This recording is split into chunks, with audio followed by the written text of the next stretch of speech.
Je me souviens de ce jour. Le hall de l'immeuble. La lumière y était pâle.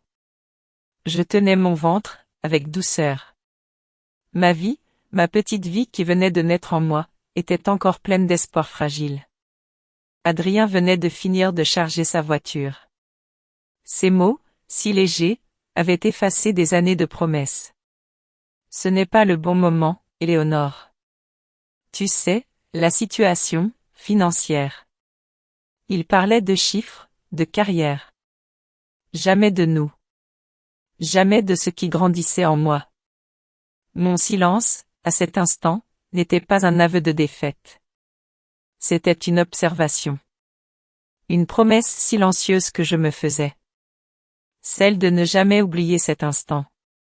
De voir, un jour, ce que ces paroles, ce départ, auraient réellement engendré.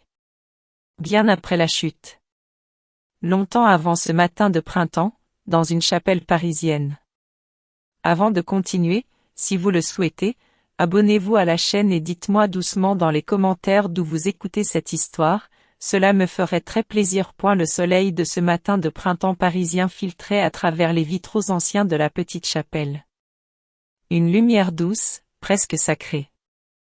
J'avais 31 ans, Éléonore Dubois, et c'était le jour de mon mariage. Un jour que je n'aurais jamais cru revoir, avec un tel apaisement au cœur. Je me tenais là, devant l'autel. Mon regard s'est posé sur Antoine Moreau, mon Antoine. Il m'attendait, un sourire si sincère sur les lèvres, un sourire qui avait appris à effacer tant d'ombres de ma vie. Je l'ai vu, vêtu de son costume bleu marine, l'élégance naturelle. Sa présence, si solide, si rassurante. À ses côtés, mon petit Léo. Mon fils. Il était là, dans son adorable petit costume blanc, les bretelles un peu trop grandes pour ses épaules, s'accrochant à la jambe d'Antoine. Un petit ange dissipé, mais tellement joyeux. Mes yeux ont cherché Caroline Martin, mon amie, qui ajustait délicatement mon voile de dentelle. Elle rayonnait de fierté. Puis Monique Lambert, ma chère Monique de l'Envol solidaire, essuyait discrètement une larme au coin de l'œil. C'était un moment suspendu, plein de promesses. Un bonheur simple, presque palpable. J'ai avancé, lentement, chaque pas était une victoire silencieuse. La petite chapelle était emplie d'une musique légère, jouée au violon. Une mélodie douce, qui berçait mes pensées. Antoine m'a prise la main. Sa peau était chaude, ferme. Pas comme avant. Son toucher était une encre. Nous avons échangé nos regards. Nos vœux ont résonné, clairs, emplis d'une intention profonde. Chaque mot était une promesse, non seulement d'amour mutuel, mais aussi d'un engagement partagé envers le bonheur de Léo. Je sentais le poids de mon alliance glisser à mon doigt. Un cercle d'or. Un nouveau départ. Le prêtre a prononcé les mots, sa voix grave et bienveillante. Je vous déclare unis par les liens du mariage. Des applaudissements, des murmures joyeux. Antoine s'est penché, et nos lèvres se sont rencontrées dans un baiser. Tendre, plein d'espoir. Un baiser qui scellait bien plus qu'une union. C'est à cet instant précis que je l'ai vu. Juste là, au fond de la chapelle. Une silhouette familière. Adrien Leclerc. Mon ex-mari. Il était là, immobile. Son visage était tendu, ses yeux, d'ordinaire si fuyants, étaient figés sur moi. Un mélange de colère et de ressentiment que je connaissais trop bien. Mon cœur a fait un bond, un battement sourd dans ma poitrine. La musique semblait s'être éteinte, le bruit des rires s'était tu. Le temps s'est figé. Nos regards se sont croisés. Un éclair. Une décharge silencieuse. Comme un fil invisible, une connexion forcée, tirant le passé vers le présent, juste là, devant l'autel. Personne n'a bougé. Pas un son. Puis, Adrien a fait un pas. Un autre. Il a commencé à remonter l'allée. Antoine a senti ma main trembler. Il a tourné la tête. Sans un mot, il s'est placé devant moi. Protecteur. Son corps, un rempart. Deux silhouettes se sont approchées d'Adrien, discrètement. Des hommes que je reconnaissais vaguement, des visages que j'avais croisés au bras d'Antoine lors de réceptions professionnelles. Ils l'ont invité à sortir. Avec une dignité imposante, sans un mot de trop. Adrien a résisté un instant. J'ai vu sa bouche s'ouvrir, mais aucun son ne m'est parvenu. L'écho d'une intimidation, sans doute. Ils l'ont guidé vers la porte. Lentement. Le bruit métallique de la porte qui s'est refermée a retenti, plus fort que n'importe quel cri. Un point final, brutal. J'ai expiré. Un soupir que je retenais sans le savoir. Antoine s'est tourné vers moi, son regard rempli d'une tendresse inébranlable. Il m'a serré dans ses bras. Ce moment, ce face-à-face inattendu, m'a laissé à la fois soulagé et étrangement perturbé. Le bonheur était là, immense, palpable. Mais cette ombre du passé, elle avait tenté de le voler. Je l'ai serré plus fort. Pour comprendre vraiment ce moment, Antoine, le prix que j'ai payé pour y arriver, et ce que cette victoire signifie. Ai-je murmuré, comme à moi-même. Il fallait que je revienne en arrière. Que je me souvienne. Retourner à ce jour lointain, ce jour fatidique où ma vie, mon monde, semblait s'être écroulé.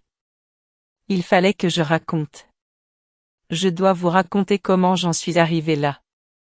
Il y a des années, avant Antoine, avant l'envol solidaire, il y avait Adrien. Mon Adrien. Nous nous étions rencontrés jeunes, si jeunes. La vie, à 20 ans, semblait si simple. Nous avions construit notre petit monde, dans un appartement modeste des environs de Versailles. Les soirées à emporter, les rires qui résonnaient entre les murs un peu trop fins. Je croyais, si naïvement, que notre amour pourrait tout traverser. Il semblait solide, inébranlable. Mais avec le temps, le tableau s'est brouillé. Adrien était ambitieux, toujours en quête de plus.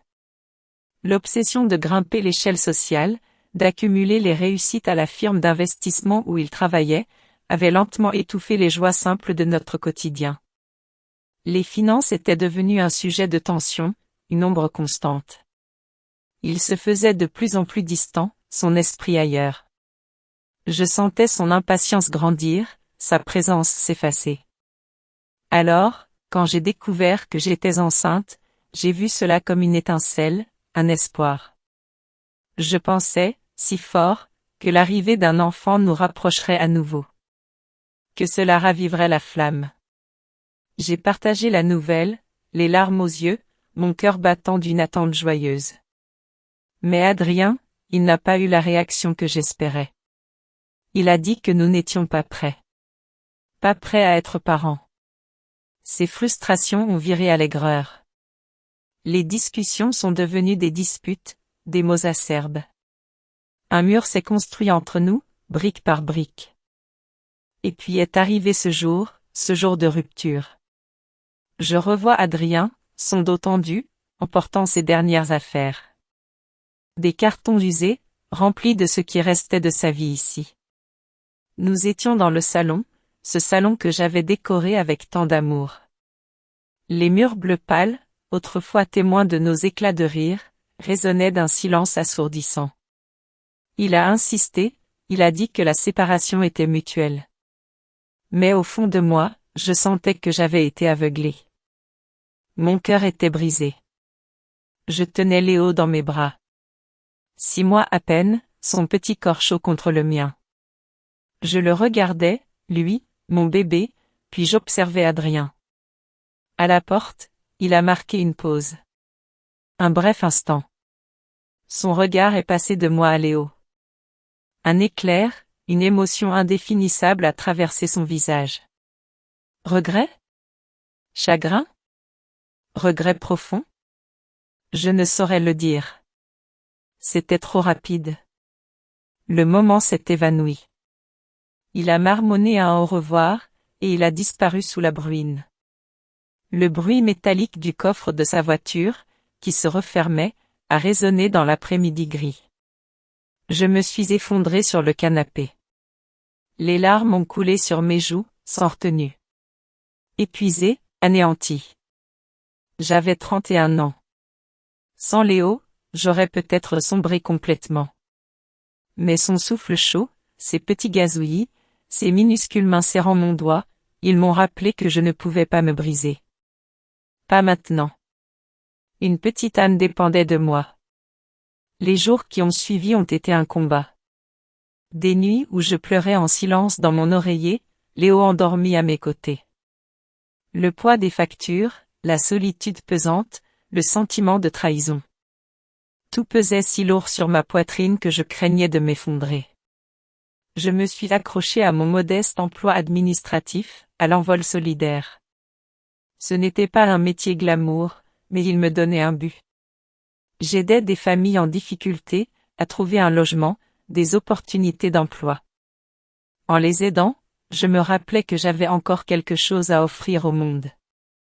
Mes parents, eux, vivaient en Bretagne. Ils luttaient avec leurs propres problèmes de santé. Je refusais de les alourdir de mes peines. Parfois, dans le noir, je murmurais des excuses. Des excuses à Léo, de ne pas pouvoir lui offrir plus. Des excuses à moi-même, d'avoir fait confiance à un homme qui était parti.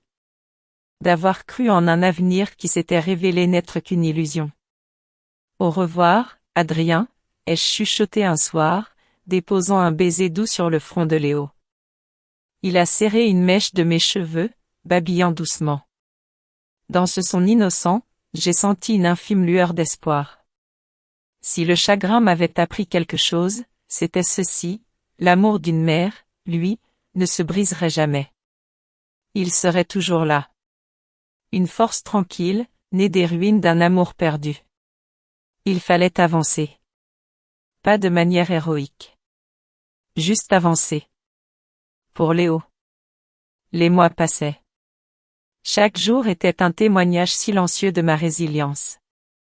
Je jonglais avec les biberons, les factures, et ce sentiment lancinant de trahison qui ne me quittait jamais tout à fait.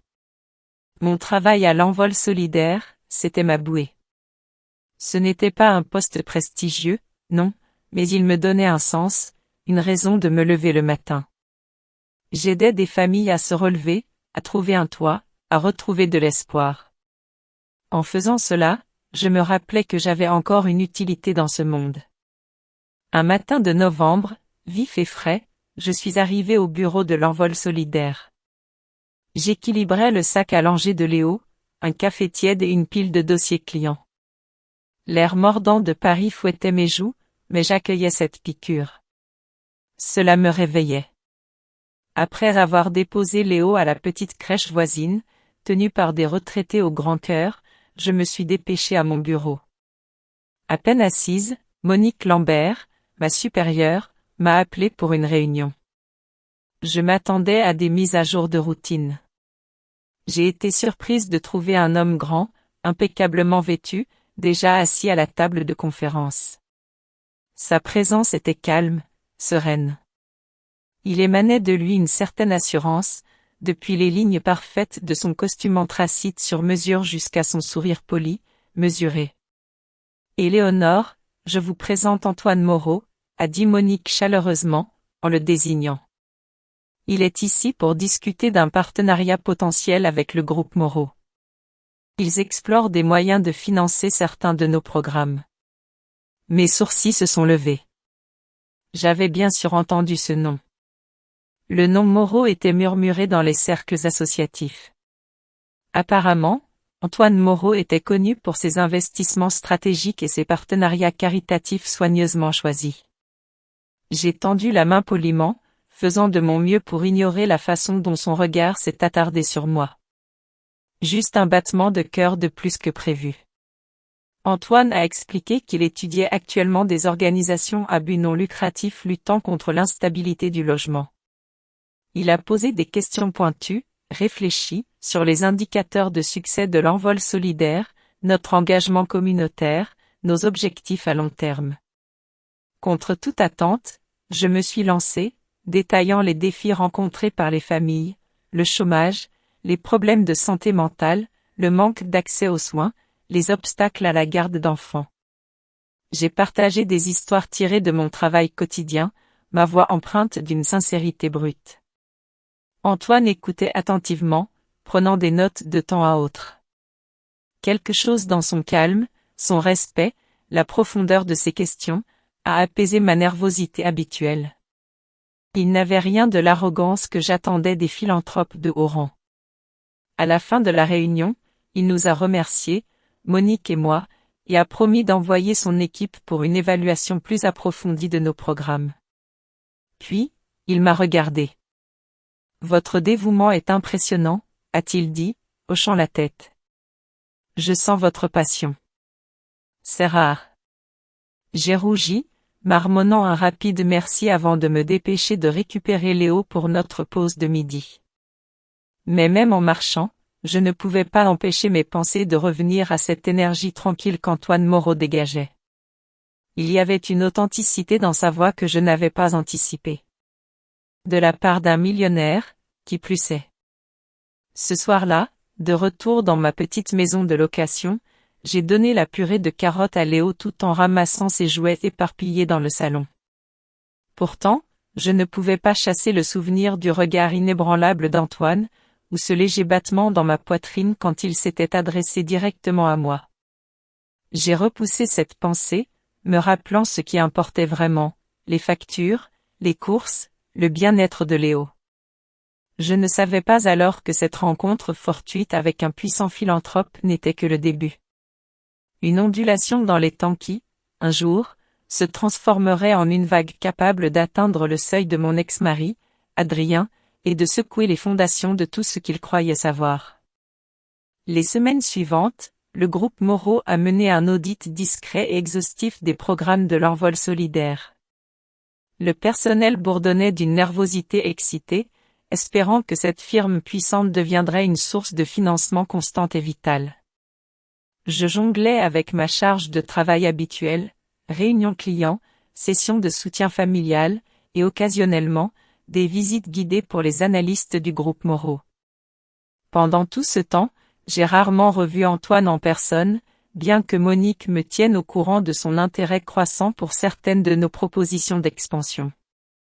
Mais un après-midi, alors que je me préparais à quitter le bureau, Antoine est apparu de façon inattendue devant mon bureau. « Je suis content de vous avoir rattrapé », a-t-il dit, tenant un élégant dossier noir. « J'ai examiné les rapports finaux, et j'aimerais avoir votre perspective plus personnelle. Autour d'un café, peut-être, si vous avez le temps. » Normalement, j'aurais hésité, surtout après les heures de bureau. Mais je me suis souvenu de l'insistance de Monique sur l'importance vitale du soutien du groupe Moreau. Et plus encore, quelque chose dans la voix d'Antoine, calme, intentionnelle, me faisait me sentir vue, d'une manière que je n'avais pas ressentie depuis longtemps. Je ne pouvais ignorer cette étincelle de curiosité qui s'allumait en moi. Bien sûr, ai-je dit, vérifiant l'heure. Léo était à la crèche jusqu'à 18 heures. J'avais une petite fenêtre de temps. Il y a un café juste en bas de la rue. Nous nous sommes retrouvés dans un endroit douillet, chaleureusement éclairé par des ampoules tamisées. La foule de l'heure de pointe créait un doux brouhaha autour de nous, mais je me suis senti étrangement à l'aise. Antoine a sorti un carnet élégant et a commencé à poser des questions réfléchies, approfondies, sur les défis quotidiens de l'envol solidaire, le fardeau émotionnel du personnel, et mon expérience personnelle. Au début, j'ai répondu avec un professionnalisme gardé. Mais quelque chose dans le regard constant d'Antoine, la façon dont il écoutait vraiment, a fait tomber mes réticences. J'ai parlé avec franchise, partageant des récits déchirants de mères célibataires dormant dans leur voiture, d'enfants pris dans des cycles vicieux de pauvreté. À un moment donné, j'ai fait une pause au milieu d'une phrase, clignant des yeux pour retenir mes larmes, et j'ai été surprise de le voir poser doucement son stylo, non pas pour m'interrompre, mais simplement pour m'offrir un espace d'écoute. Ma voix a tremblé par moments, chargé d'émotions. Antoine a écouté avec une empathie silencieuse, prenant des notes méticuleuses. Il n'a pas offert de sympathie creuse. Au lieu de cela, il a hoché la tête quand c'était approprié, son expression se resserrant sous le poids de ce que je partageais, comme s'il portait cela avec moi. Quand nous avons épuisé les points de discussion formels, j'ai fait mine de rassembler mes affaires, mais Antoine a hésité. « J'apprécie vraiment votre perspicacité », a-t-il dit. Parfois, ces décisions philanthropiques ressemblent à des chiffres sur une feuille de calcul. Vous me rappelez qu'il y a des vies réelles derrière chaque statistique. J'ai offert un petit sourire. C'est pour ça que je suis ici. Ce ne sont pas des points de données. Ce sont des personnes. Elles comptent. Une chaleur tranquille a plané dans l'air. Le regard d'Antoine s'est posé sur la légère indentation de mon annulaire. La preuve d'une alliance qui y avait autrefois résidé.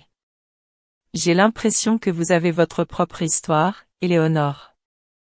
J'ai dégluti, le poids du souvenir me serrant la gorge. Nous en avons tous une, ai-je répondu doucement, sans plus de détails. Puis j'ai regardé l'horloge. Je devrais aller chercher mon fils. Le mot « fils » a semblé allumer quelque chose en lui, une étincelle d'intérêt, mais il s'est contenté de hocher la tête poliment. Bien sûr. Merci encore. Tandis que je me levais, il s'est levé avec moi. Prenez soin de vous. Ce soir-là, j'ai essayé de me concentrer sur les routines du coucher, bain, berceuse, lait chaud. Mais mes pensées revenaient sans cesse à la sincérité d'Antoine. Je me suis rappelé qu'il n'était qu'un donateur, rien de plus. Mais en rejoignant la conversation, je ne pouvais ignorer cette sensation rare d'être écouté. Non pas géré, non pas apaisé, mais véritablement écouté. Pourtant, je ne pouvais nier la strange facilité que je ressentais autour de lui. Je me suis dit que ce n'était qu'un intérêt professionnel. Blotti contre le petit corps de Léo, j'ai fermé les yeux, ignorant qu'une simple invitation se profilait à l'horizon. Une invitation qui me tirerait plus profondément dans l'orbite d'Antoine Moreau, mettrait à l'épreuve la capacité de mon cœur à faire à nouveau confiance, et déclencherait une série d'événements qui, un jour, laisseraient Adrien aveuglé par le chemin que son ex-femme était sur le point d'emprunter. Les semaines qui ont suivi cette première rencontre, ce café au café du marché, ont apporté des changements subtils à mon quotidien. Antoine Moreau a commencé à apparaître plus souvent à l'envol solidaire. Sous le prétexte de suivre les progrès de notre partenariat. Mais je sentais bien qu'il y avait plus que cela. Ses visites n'étaient jamais pressées. Il ne regardait jamais sa montre. Il apportait du café, et il se souvenait comment je l'aimais. De sucre. Pas de crème. Il s'attardait à mon bureau, et posait des questions. Des questions réfléchies, souvent sur mon expérience en tant que mère célibataire. Un lien discret a commencé à prendre racine entre nous. Ce lien a grandi, au fil de déjeuners partagés. De courtes promenades dans un petit parc des environs de Versailles, pendant mes pauses. Nous rions plus souvent que je ne l'aurais imaginé. Parfois, nous ne parlions pas du tout. Mais ces silences, ils étaient confortables. Pas gênants. Au début, j'ai gardé ma garde. J'avais vu ce que la fausse chaleur pouvait engendrer. Surtout dans mon mariage avec Adrien. Mais plus je passais de temps avec Antoine, plus sa présence me semblait authentique. Il ne posait jamais de questions intrusives sur Adrien. Pourtant, je sentais sa curiosité. Une curiosité saine. Et quand je parlais de Léo, de ses chansons pour le coucher, de ses petits rires de bébé, Antoine écoutait attentivement. Son attention ne faiblissait jamais. Il posait des questions. Des questions que seul quelqu'un de vraiment intéressé poserait. Quelle chanson il préférait? Est-ce qu'il disait déjà « maman » ?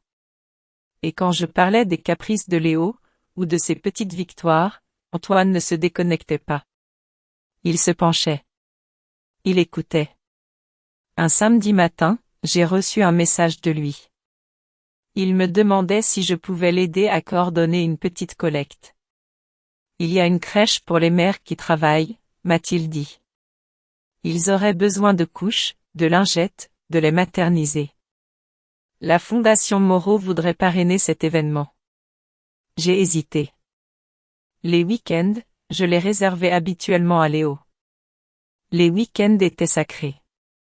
Mon monde se rétrécissait alors à la taille de ses rires, à l'espace entre nos crêpes partagées le matin. Mais la cause. Elle était si proche de ma propre mission.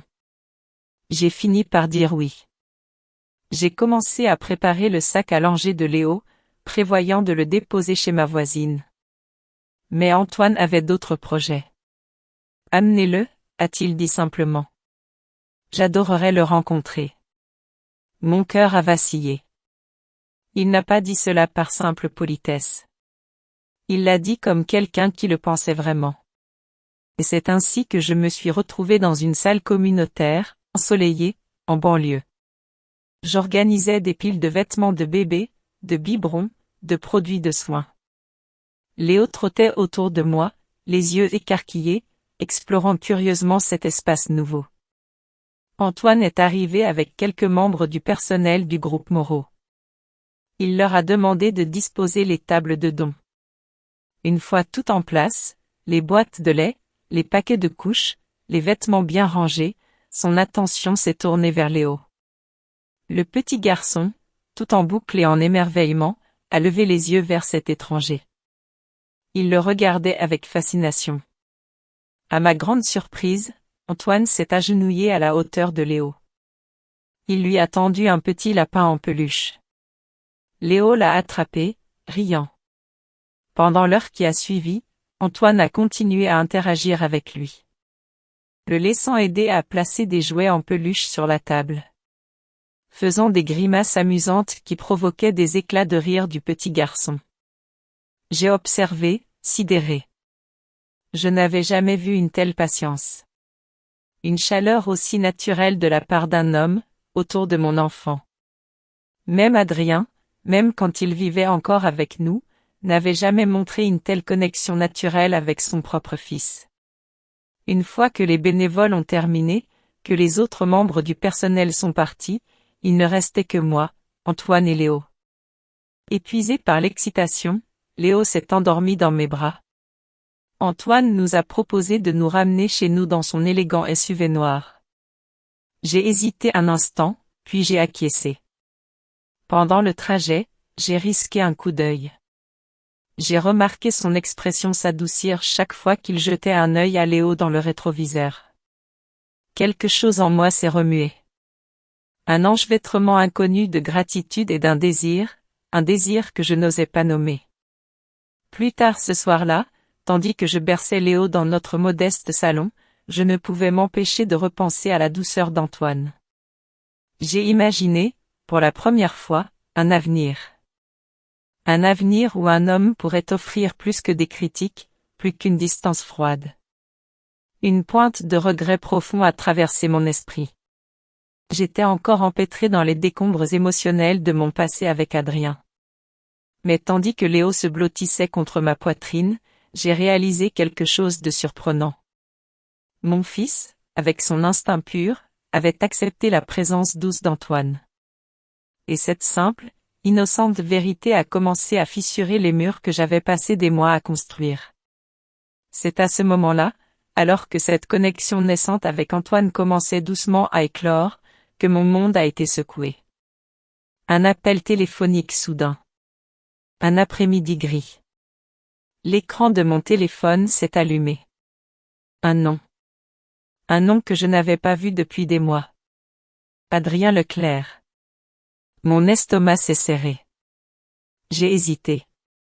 Mon pouce planait au-dessus du bouton de refus. Mais un mélange de curiosité, et le fantôme de la douleur passée, m'ont poussé à répondre. Sa voix est venue, avec une tension que je n'avais jamais entendue. Éléonore, il faut que je te voie. C'est important. Une vague d'irritation a déferlé en moi. Pourquoi faire, Adrien? Nous sommes divorcés depuis des mois. Je sais, a-t-il soupiré lourdement. Mais est-ce que je peux passer? Ou peut-être nous rencontrer dans un endroit neutre. S'il te plaît. J'ai quelque chose à te dire. Contre mon meilleur jugement, j'ai accepté de le rencontrer. Au café du marché, près de mon lieu de travail. Après ma journée, j'ai déposé Léo chez ma voisine. Je me suis rendu là-bas. Mon cœur battait fort. De vieux souvenirs, il s'accrochait à moi. Je l'ai aperçu près de la fenêtre. Il tapotait nerveusement ses doigts contre une tasse de café. Il semblait plus vieux, plus stressé. Des rides froissaient son front. La perfection soignée dont il était autrefois si fier avait été remplacée par un costume froissé, négligé.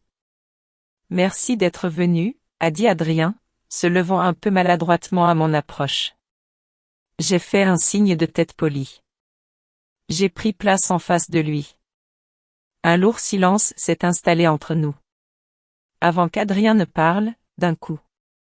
J'ai tout gâché, Éléonore. La vie après le divorce, elle n'a pas été bonne. Il s'est frotté la nuque. J'ai perdu mon emploi à la firme d'investissement. Mes finances sont un désastre. Et la relation dans laquelle je me suis lancé, elle a aussi pris fin. Il a ri amèrement. Il n'y avait aucune joie dans ce rire. Juste la fragilité d'un homme qui s'effilochait. Il m'a regardé avec une expression suppliante. Il cherchait clairement ma pitié. Ma mâchoire s'est serrée. Il m'avait laissé seul, avec un nouveau-né, pendant qu'il courait après le succès. Et maintenant, il voulait me décharger de son propre désordre. J'ai pris une lente inspiration. Je me suis stabilisée. J'avais promis de rester calme. Je suis désolée que les choses n'aient pas fonctionné, ai-je dit d'une voix égale. Mais qu'est-ce que cela a à voir avec moi? Adrien s'est agité, faisant tourner sa tasse de café entre ses mains. Léo me manque. Je veux le voir. Peut-être faire à nouveau partie de sa vie. Les mots, bien qu'hésitants, m'ont frappé. Un choc. Il n'avait jamais montré un réel intérêt à être père avant. Pas quand Léo avait des coliques et pleurait à 3 heures du matin. Pas quand les factures d'hôpital s'accumulaient. Pas quand je rentrais du travail, si épuisé que je ne tenais plus debout. J'ai étudié sa posture. Il y avait une tension là. Un homme acculé, sous le poids de ses propres regrets. Une partie de moi avait envie d'exploser. Où étais-tu quand j'étais seule, que je me débrouillais, épuisée et effrayée? Mais je me suis retenue. J'ai laissé la douleur mijoter. Ce n'est pas si simple, Adrien, ai-je dit doucement. Léo a un peu plus d'1 an maintenant. Il ne te connaît pas. Tu ne peux pas simplement apparaître et disparaître comme ça, quand tu en as envie. Il s'est frotté les tempes. Je sais que j'ai commis des erreurs, mais peux-tu vraiment me blâmer d'essayer de réparer les choses? Sa voix s'est légèrement brisée. Et, pendant une brève seconde, quelque chose en moi s'est adouci. Mais cela a disparu aussi vite. Je n'étais pas sûre de la sincérité de ses remords. Pourtant, il y avait un semblant de quelque chose. Un regret, peut-être. Ou juste du désespoir. J'y réfléchirai, ai-je dit, ma voix tendue. Mais ne te fais pas d'illusions. Je ne te laisserai pas lui faire du mal. Un muscle a tressauté dans sa mâchoire. Il a hoché la tête. Mais cela me semblait forcé. Comme un homme répétant l'humilité, pas la vivant. La rencontre s'est terminée sur une note étrange, lourde. Tandis qu'Adrien s'enfonçait dans la douce bruine, je suis restée assise un instant. Je l'ai regardé disparaître à travers la fenêtre. Ma poitrine se tordait de confusion et de colère. De retour à la maison, mes pensées tourbillonnaient. D'un côté, il y avait un sentiment de justice. De voir enfin Adrien faire face aux conséquences de ses choix. Mais de l'autre, et s'il laissait Léo tomber à nouveau? Et si le laisser entrer maintenant ne menait qu'à plus de douleur plus tard? Ce soir-là, Antoine m'a envoyé un message. Tout va bien? Tu semblais un peu absente au travail aujourd'hui. J'ai fixé l'écran.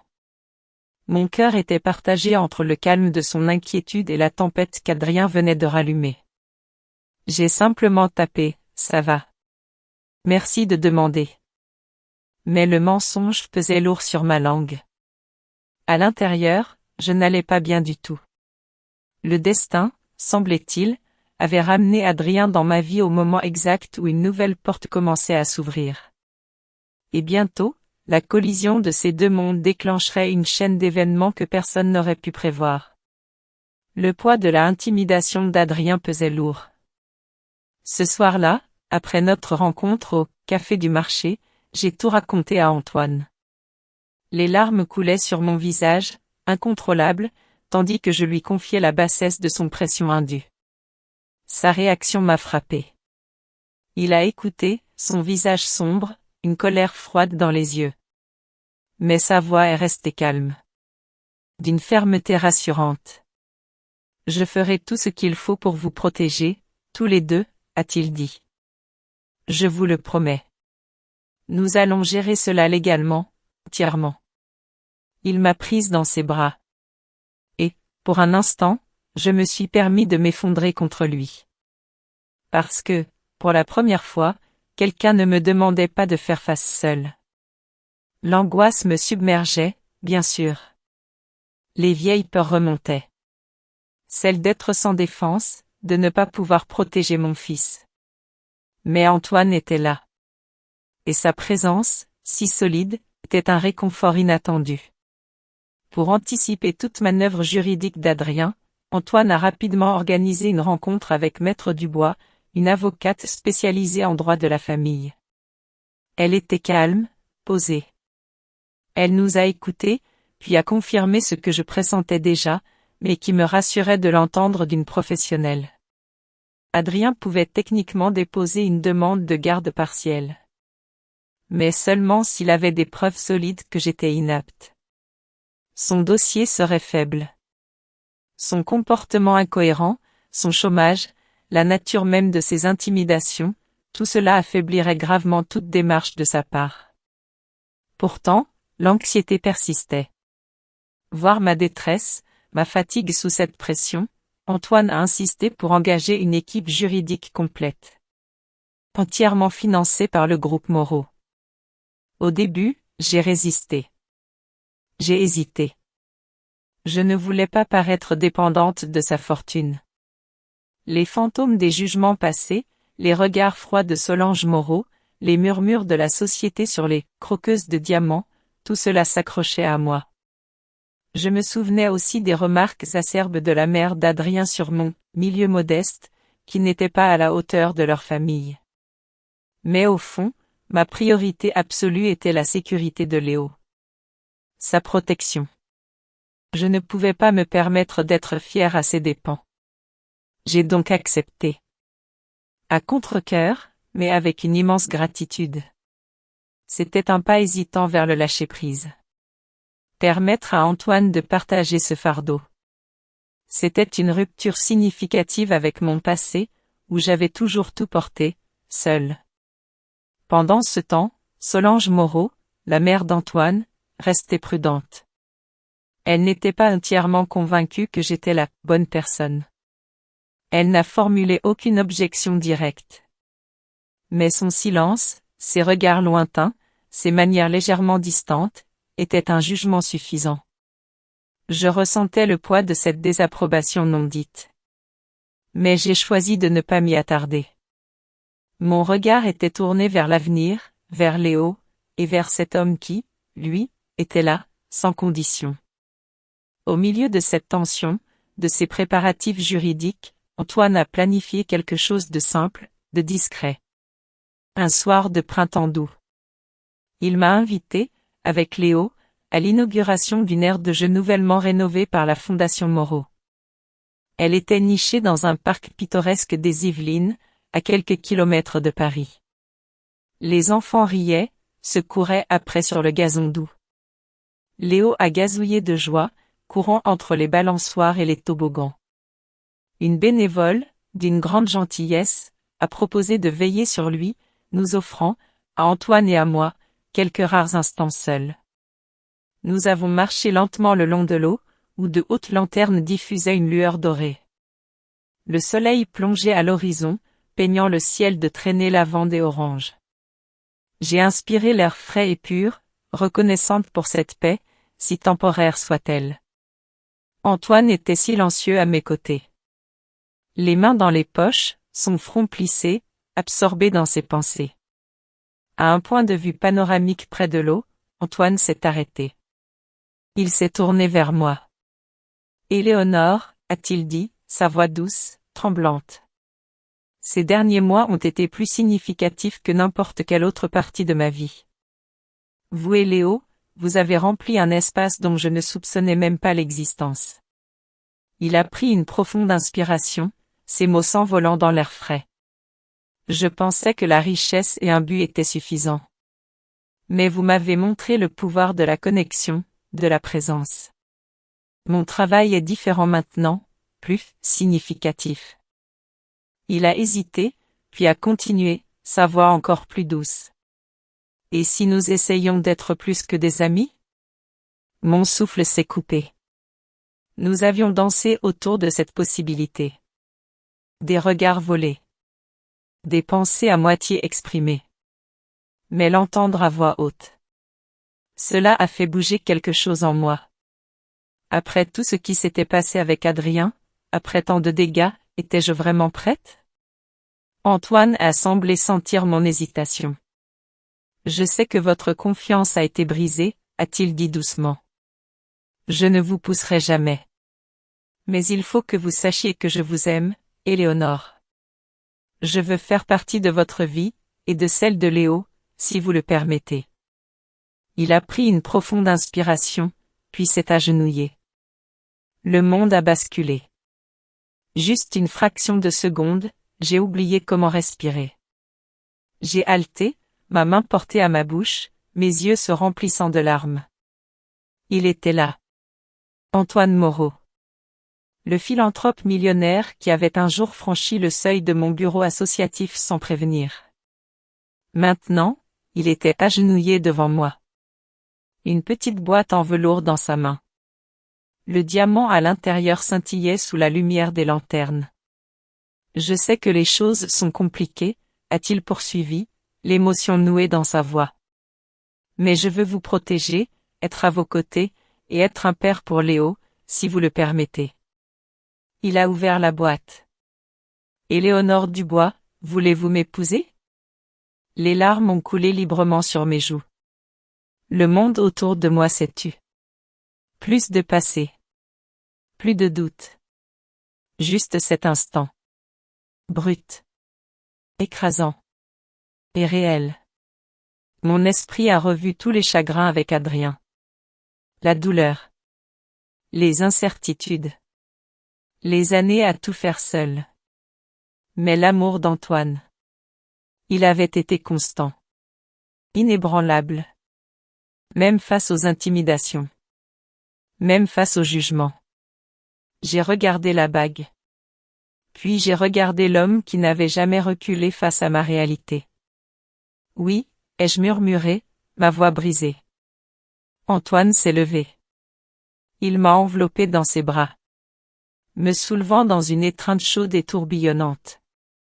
Nos lèvres se sont rencontrées. Un baiser tendre, ému, réel. La brise tourbillonnait autour de nous, agitant mes cheveux. Quelques passants, réalisant ce qui venait de se passer, ont commencé à applaudir discrètement. Je me suis accroché à lui, riant et pleurant à la fois. Mon cœur battait d'un sentiment que je n'avais pas ressenti depuis des années.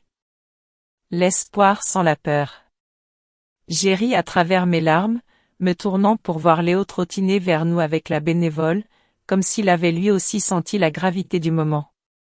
Pour moi, cette demande en mariage était comme un plongeon du haut d'une falaise. Terrifiant. Exaltant. Mais l'amour d'Antoine me donnait le courage de croire enfin en un avenir où mon passé n'aurait plus le pouvoir de me retenir. Pendant ce temps, à l'autre bout de la ville, Adrien allait bientôt apprendre l'existence de ses fiançailles. D'une manière qui allait briser ses certitudes. Et le pousser un peu plus loin vers le bord. La confrontation finale se profilait à l'horizon. Elle promettait des vérités que personne n'aurait pu prédire. Les semaines qui ont précédé notre mariage ont été comme un tourbillon. Un mélange de lumière et d'ombre. La joie grandissait en moi. L'espoir radieux d'un nouveau départ avec Antoine. Mais il y avait aussi la persistance de l'ombre d'Adrien. Il ne lâchait rien. Antoine avait souhaité une cérémonie intime. Élégante. Sans faste inutile.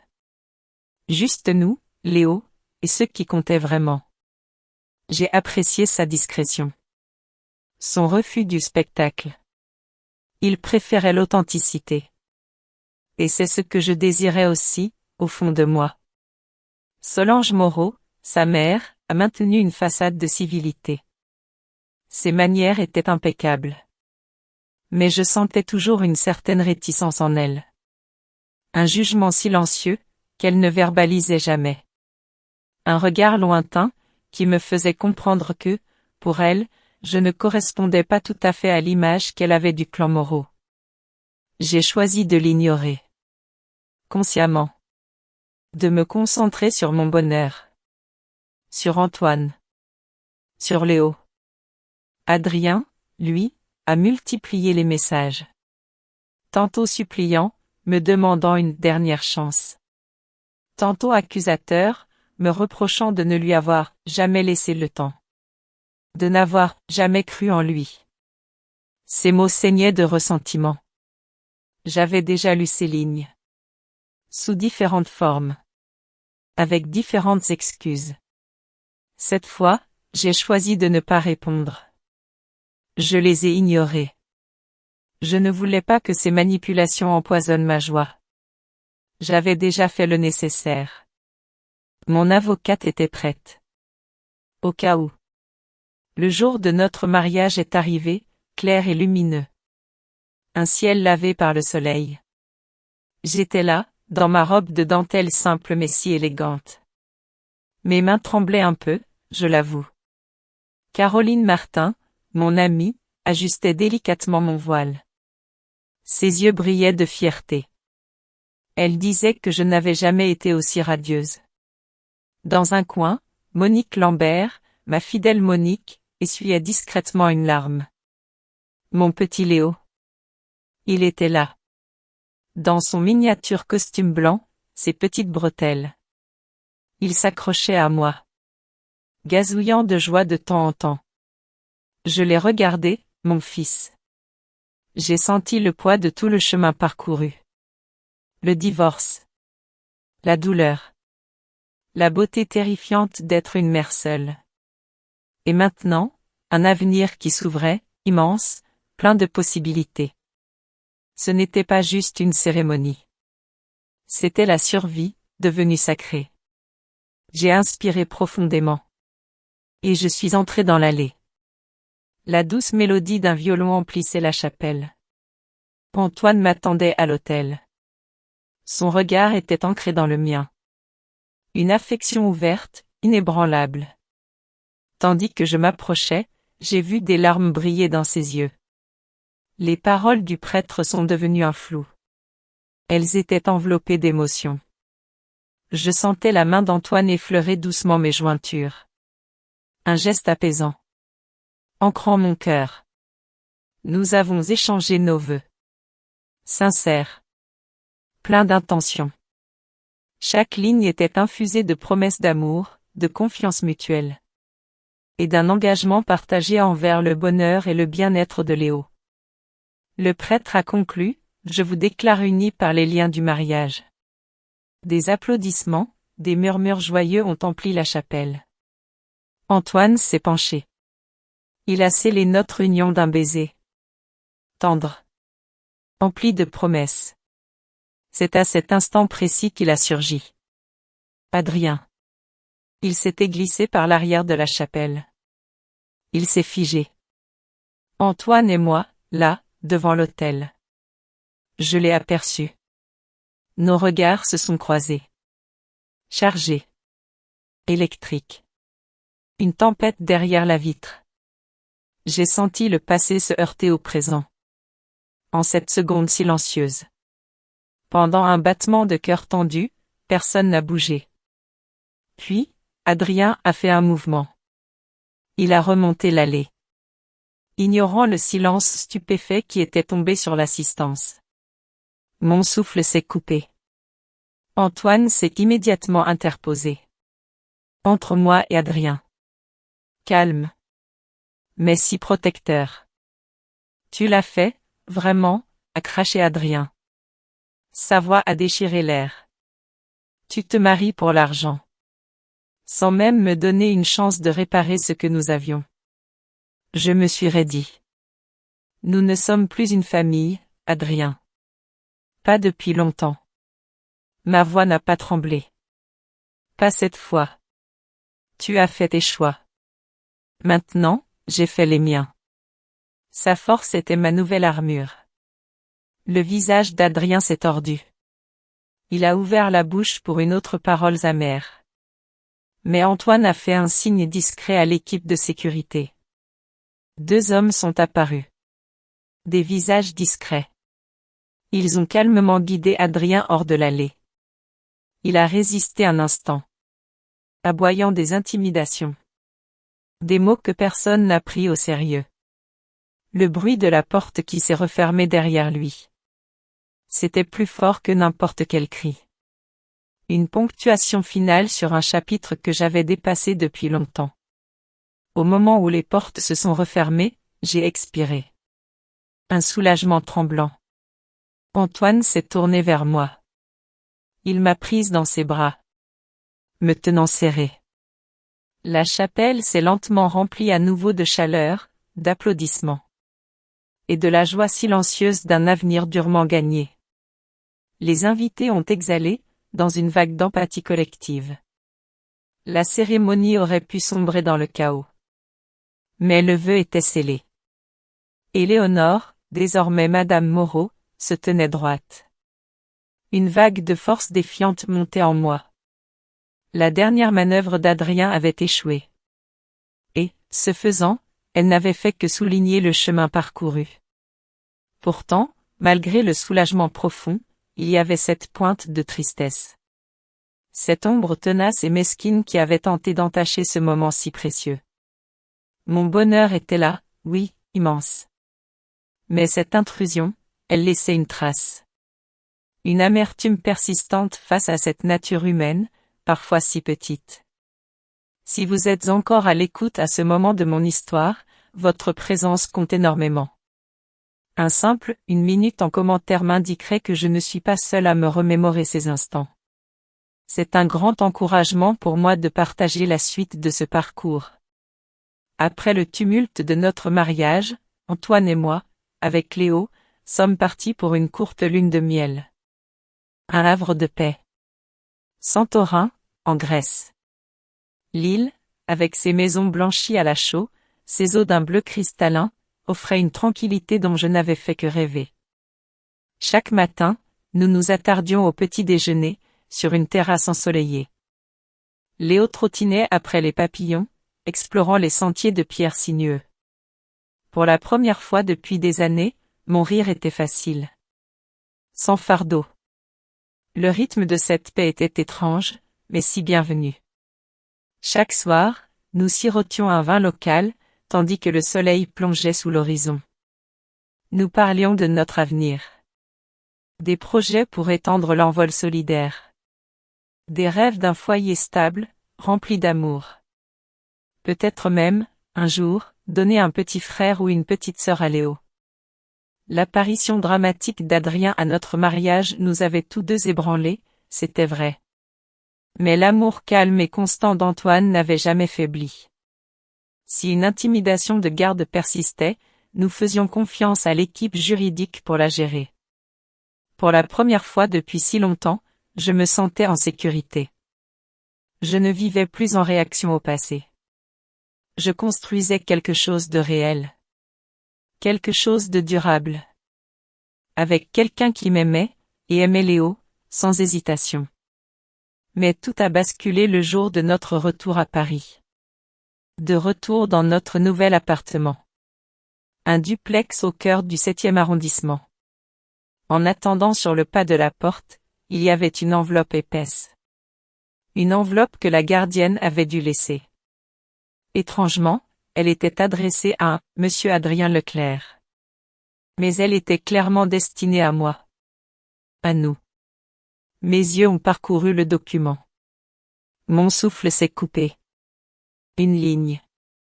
Probabilité de paternité 0%, une note. Griffonnée, de la main désordonnée d'Adrien. Tu vois, Léo n'a jamais été le mien. J'espère que tu es fier de ton mensonge. Mon cœur s'est emballé. Adrien. Pas le père biologique de Léo. Le sol semblait s'incliner sous mes pieds. La logique s'est heurtée à l'émotion. Mon esprit n'arrivait pas à rattraper cette trahison qui s'épanouissait dans ma poitrine. Une torpeur m'a envahi. J'ai mentalement retracé chaque détail. La chronologie. Ma grossesse. Je n'avais jamais été infidèle. Le test pouvait-il être réel? Y avait-il eu une erreur à la clinique? Ou était-ce falsifié? Antoine, percevant ma détresse, a doucement pris les papiers de mes mains tremblantes. Il les a lus en silence. Puis il m'a regardé. Sa mâchoire était serrée. C'est absurde, Éléonore, a-t-il dit fermement. Nous connaissons ton histoire. Cela ne change rien à la réalité de votre famille. Mais je ne pouvais pas empêcher le doute de s'enrouler autour de ma colonne vertébrale, comme une fumée froide.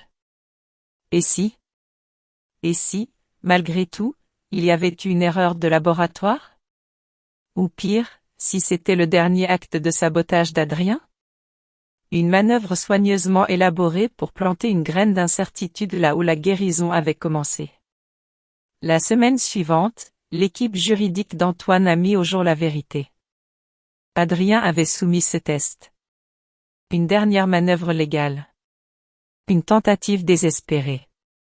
Il cherchait à se disqualifier de toute pension alimentaire pour enfants. En affirmant une paternité, 0%. Sa tactique. Affirmer que s'il n'était pas le père biologique, il n'avait aucune responsabilité financière ou parentale. Aucun droit. Aucune obligation. Je me suis senti mal. Mal au cœur. Après avoir intimidation de se battre pour la garde. Maintenant, il voulait s'effacer complètement de la vie de Léo. Pour moi, ce n'était pas seulement cruel. C'était de la lâcheté. Une lâcheté qui se drapait dans des papiers, au lieu d'assumer son rôle de parent. Mais pourquoi revendiquer une paternité 0 maintenant, après avoir insisté pour des visites? Après avoir fait irruption à mon mariage? L'équipe juridique d'Antoine a rapidement rejeté toute cette affaire. Comme un coup désespéré. Probablement orchestré pour me provoquer à la confrontation. C'était pathétique, vraiment. Le dernier soupir d'un homme qui ne pouvait plus contrôler le récit. Mais même une intimidation faible peut jeter une longue ombre. Le poids émotionnel persistait. Antoine m'a doucement encouragé à faire un test ADN indépendant. Ne serait-ce que pour apaiser le doute persistant. J'ai accepté. Attendre les résultats, c'était comme être piégé dans l'histoire de quelqu'un d'autre. Une histoire à laquelle je n'avais jamais consenti. Mais que je devais finir. Les résultats ont réaffirmé ce que j'avais toujours su dans mon cœur. Adrien était bien le père biologique de Léo. Le document erroné n'avait été que cela. Un chaos fabriqué. Destiné à blesser et à semer la confusion. Avec ce dernier acte de tromperie exposé, les intentions d'Adrien sont devenues limpides. Manipulé. Dévié. Échappé à ses responsabilités. Les résultats du test ADN indépendant sont arrivés. Le pli était mince, mais le poids de ce qu'il contenait était immense. J'ai ouvert l'enveloppe, mon cœur battant la chamade, mais cette fois-ci, sans l'angoisse paralysante d'antan. La réponse était là. Claire. Nette. Sans équivoque. Adrien Leclerc était bien le père biologique de Léo. Un immense soulagement m'a envahi. Pas seulement pour moi. Surtout pour Léo. Son identité, sa filiation, était désormais incontestable. Une vérité solide, inébranlable, à l'abri des machinations et des mensonges. L'équipe juridique d'Antoine n'a pas tardé. Elle a exposé publiquement la tentative de manœuvre trompeuse d'Adrien. Avec une froideur professionnelle, elle a présenté les preuves. L'acte de mon ex-mari a été dépeint comme ce qu'il était, la manœuvre désespérée d'un homme cherchant à échapper à ses responsabilités les plus fondamentales. Il était présenté comme un individu fuyant, manipulateur, essayant de se soustraire à ses obligations morales et financières. Le scandale, qu'Adrien espérait créer pour me nuire, pour me discréditer aux yeux de tous, s'est retourné contre lui avec fracas. Les mêmes cercles sociaux, ceux-là même qui avaient autrefois murmuré des rumeurs sur moi, me traitant de « croqueuse de diamants », secouaient maintenant la tête avec incrédulité. Ils parlaient de l'audace, de la lâcheté d'Adrien. Le vent avait tourné. Non pas parce que j'avais crié plus fort, mais parce que je m'étais tenu debout, avec dignité, et que la vérité avait fait son chemin. J'ai vu des changements subtils. Même chez Solange Moreau. La mère d'Antoine. Son scepticisme, si perceptible au début, avait cédé la place à quelque chose d'autre. Un regard nouveau. Une reconnaissance silencieuse de ma force, de mon intégrité. Comme si elle comprenait enfin que la valeur d'une personne allait bien au-delà du statut ou de l'apparence. C'était une acceptation que je n'avais pas cherchée. Mais que j'ai accueillie. C'est là que j'ai réalisé. Ma véritable victoire, elle n'était pas d'avoir triomphé d'Adrien. Non. Ma victoire, c'était d'avoir traversé toutes ces épreuves en restant fidèle à moi-même. En protégeant mon fils. En bâtissant un amour véritable, un amour solide, avec Antoine. J'avais appris que, parfois, le chagrin le plus profond devient une porte. Une porte vers un espoir inattendu. Les dernières tentatives d'Adrien pour manipuler ou réapparaître se sont heurtées à un mur. Un mur de silence. Un mur de procédure légale inattaquable. Il a disparu peu à peu de notre vie. Comme une ombre lointaine qui s'estompe à l'horizon. Ce n'était plus qu'un souvenir. Une leçon. Je me suis libéré des dernières bribes de son emprise émotionnelle. Non pas par vengeance. Mais par une acceptation calme. Une acceptation lucide de la réalité de son caractère. J'ai compris que sa faiblesse n'était pas la mienne à porter. J'avais enfin trouvé la paix. Cette paix que l'on ne trouve qu'après avoir traversé la tempête. Quand les faux récits s'effondrent, ils laissent la place à quelque chose de réel. À quelque chose qui grandit. Ce qui avait d'abord été une question de survie était devenu bien plus. Une vie épanouie. Aujourd'hui, notre vie. La vie d'Antoine, de Léo est la mienne. Elle s'est ancrée dans une paix que je n'aurais jamais cru possible. Dans notre appartement parisien, les rires de Léo résonnent. Un son pur, qui remplit chaque recoin. Les moments simples passés ensemble sont devenus notre plus grande richesse. Les projets d'Antoine pour la Fondation Moreau, l'expansion de l'envol solidaire, se mêlent naturellement à notre vie de famille. Il n'y a pas de distinction, pas de hiérarchie entre l'homme d'affaires et le père, le mari. Tout s'entremêle, harmonieusement. Je me permets enfin de rêver. De rêver à l'avenir. Peut-être qu'un jour, Léo aura un petit frère ou une petite sœur. Cette ombre d'Adrien, elle est désormais lointaine. Un souvenir qui ne me tourmente plus. Une leçon, oui. mais plus une épine. Quand je me retourne sur mon parcours, je me dis que le divorce n'était pas la fin redoutée. Ce fut, au contraire, le début d'une transformation profonde. La lutte pour élever Léo seul. Elle m'a révélé une force insoupçonnée en moi. Une force que je ne savais pas posséder. Antoine, il est l'homme dont la générosité ne se limite pas aux euros, ou biens matériels. Sa vraie richesse est dans sa présence constante. Sa patience infinie. Son amour inconditionnel. Il n'a jamais jugé. Il a simplement été là. Et dans ce être-là, il y avait tout. Notre histoire n'est pas une simple vengeance. Non. Je ne l'ai jamais vue ainsi. Elle est la construction d'un amour véritable, authentique. Un amour qui a résisté aux préjugés, oui, même ceux de Solange Moreau. J'ai vu son regard s'adoucir avec le temps. Comme si elle avait enfin reconnu l'authenticité de mes sentiments. Elle a vu ma force, ma dignité, bien au-delà de ce que les apparences pouvaient suggérer. Notre amour a résisté aux résistances familiales. Et aux machinations d'Adrien. Mon bonheur, aujourd'hui, n'est pas un triomphe éclatant sur mon ex-mari. Il est une victoire intérieure. Celle d'avoir choisi la paix. L'intégrité. Et l'amour. Au lieu de la rancœur. Au lieu de la lutte incessante. Le silence d'Adrien. C'est sa propre défaite. Non une victoire que je lui aurais imposée. J'ai appris que l'argent et le pouvoir ne sont pas des baguettes magiques. Ils ne réparent pas les cœurs brisés, n'achètent pas le respect. La vraie richesse, c'est de savoir qui l'on est, au-delà des titres et des fortunes. Y s'achève l'histoire d'Éléonore, mon histoire. Elle a choisi la dignité, le silence, face à l'amertume et à la mesquinerie. Un chemin difficile, souvent solitaire. Mais était-ce le plus juste ? Celui qui construit le plus, au fond de soi ? Si ces réflexions ont touché votre cœur, si elles ont fait écho en vous, je serais si heureuse de lire vos pensées. Vos propres expériences.